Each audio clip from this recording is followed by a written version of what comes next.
All right. Just coming back a little bit into this. So this is something that we just started with the stream a little bit. So if you are aware, I have Second Nature English. It's a long-line English school. We have pre-recorded courses. So, and basically everything that I created was related to reflect video game kind of language. So we have the main missions, which are 4 essential courses for speaking English as a second language. We have side missions, which are specialized courses. We also have an online community of speaking, and so we have a reading and speaking club. It's almost like a book club, but we do shorter texts because we always like to do more and more activities every time. So that is something that we do. And then I'm bringing here, we have main missions, side missions, and quests are activities that we're going to be doing here on stream. So with that being said, I am going to be putting now on screen, basically it's going to be one paragraph. This paragraph is going to be written in the IPA format, which means that you're just going to be seeing some crazy symbols. The idea here is just try to look at the symbols and see if you can figure out the actual words. You can put the words on the chat as you decipher the message, and then we're going to take a look at some of the other specifics on this paragraph. So without further ado, let's get started.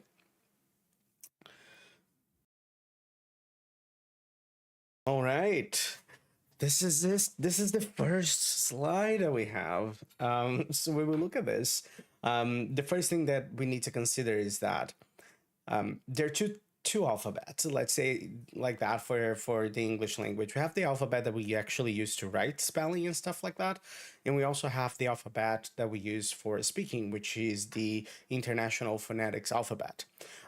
This means that there are different sounds, and each of these sounds are going to have a specific shape, and also there are some other types of characteristics that we can identify just by looking at these symbols. First thing to pay attention to is whenever we have this kind of symbol at the top here, this indicates stress. So what is the part of the word that needs to be pronounced more strongly? When we have this that looks like a colon here, this means that this is a long vowel. So you have to hold the vowel for a little bit. So if you take a look at this, for example, with the Z, the U, and this column, I know that the word actually, if I'm writing that other alphabet, would be the word zoo. So if we start with the first word, which will be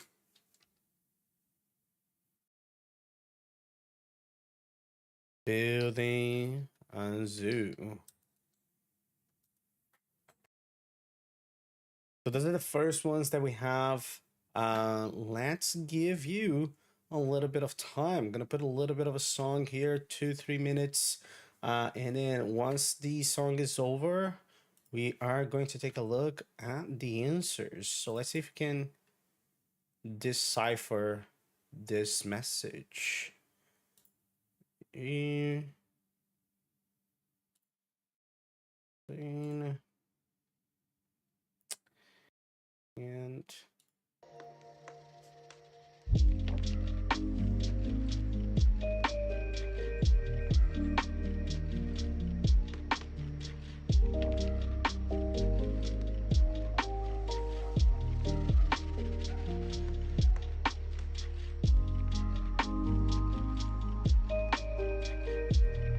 have 2 minutes.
seconds.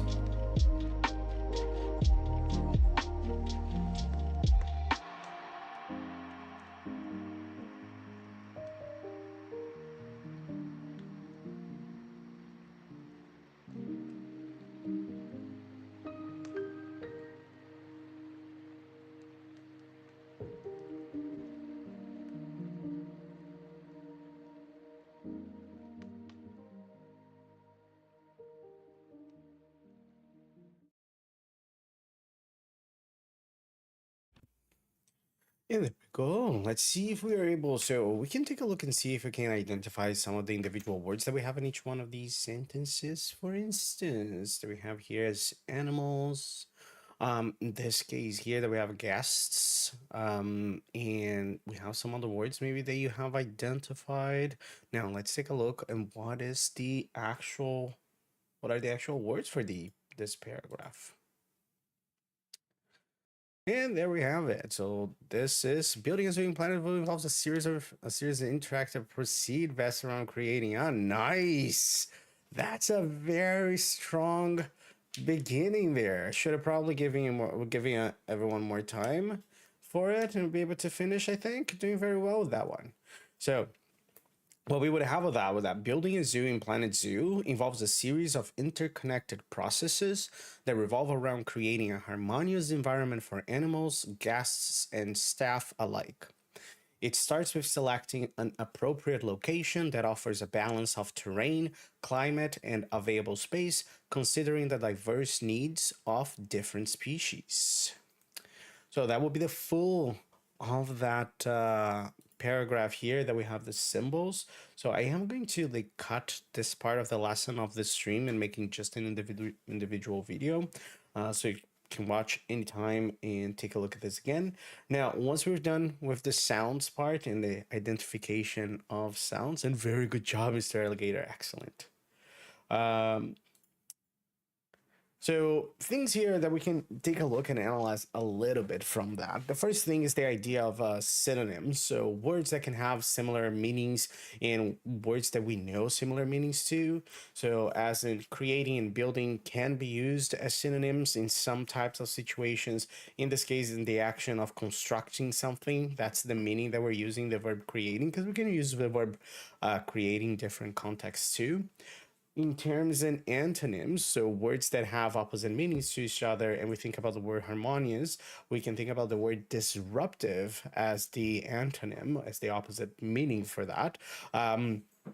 Which helps us memorize the words a little bit better when we start to make relationships with these new words that we learn.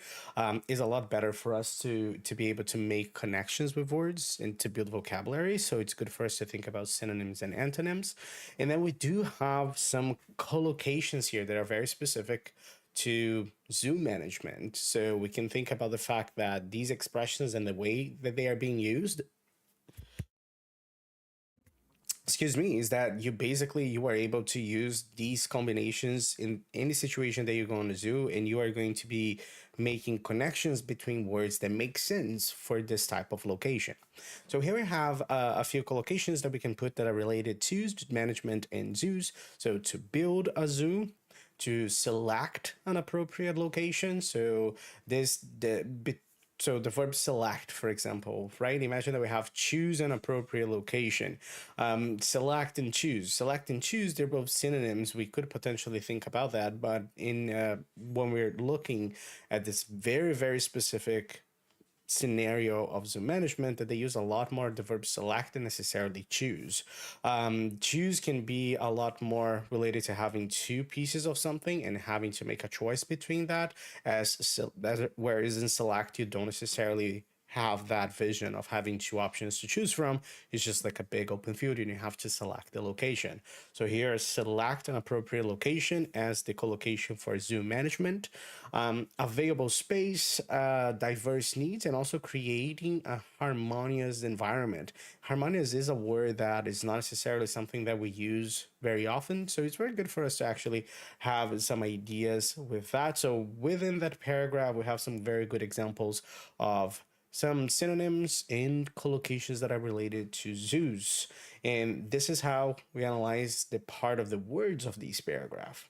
Now, going into the next one, that we have the rules and think about how is it that we write this? How did it build this in particular? So, the first thing, thinking about the types of sentences that we use what we call a complex sentence in this case, working with the idea here that we have a relative clause there. And then not this. We have building a zoo in Planet Zoo is a noun phrase. So we're building phrases and clauses. Just one quick second, everyone. Then we have phrases and clauses here. Sorry, just double checking.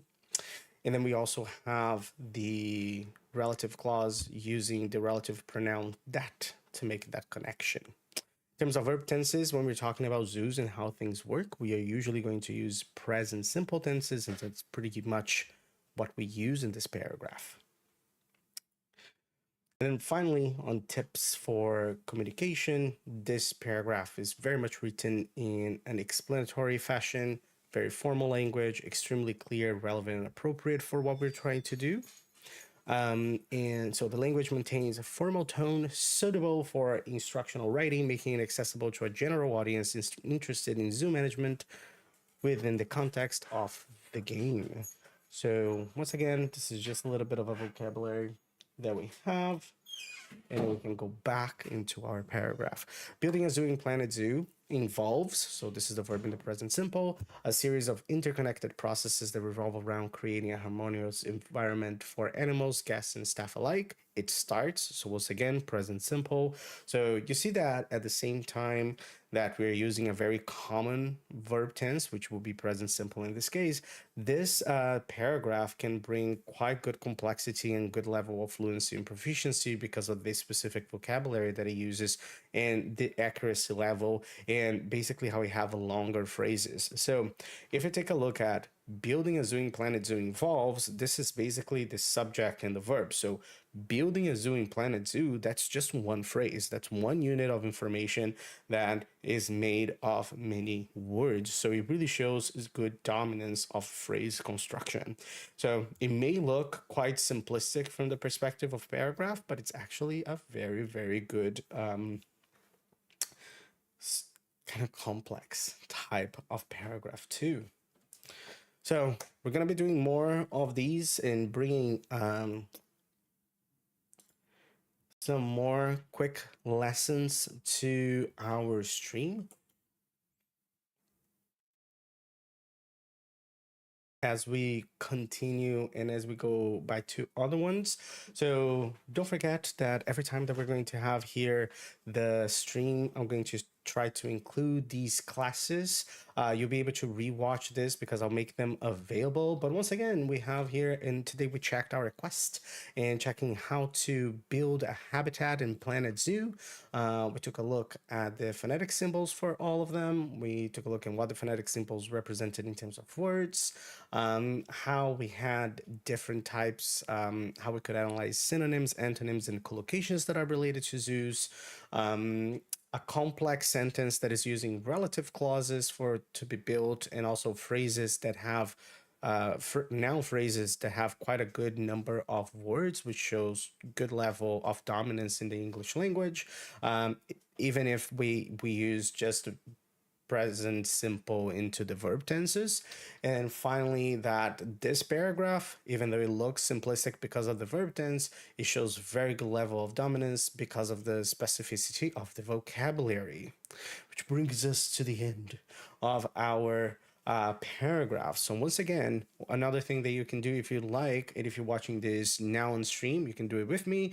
If you're watching this after the stream, you can just pause it and do it yourself. So the idea of doing mirroring and shadowing. So this is a speaking practice. So I'm going to read the paragraph one more time, and you can either pause it at every end of the sentence and repeat after me, or you can just wait for me to finish and then you repeat everything. So here we go. Building a zoo in Planet Zoo involves a series of interconnected processes that revolve around creating a harmonious environment for animals, guests, and staff alike. It starts with selecting an appropriate location that offers a balance of terrain, climate, and available space, considering the diverse needs of the different species. Very right. Congratulations, everyone. We've done it. We've done our first online class on stream live. Cool. What do we think? Were we able to complete some of the things? Did we learn anything new? Any words that we would use in the day to day? Please let me know in the comments. It's very much appreciated when I have everybody's. Oh, thank you so much. Thank you for being here. Have a fantastic night. See you. See you. See you. Now, if anyone would like, and I'm gonna leave this for later on, this is so the paragraph that we did today is just that first paragraph, and then you have two other paragraphs that you can work on if you like.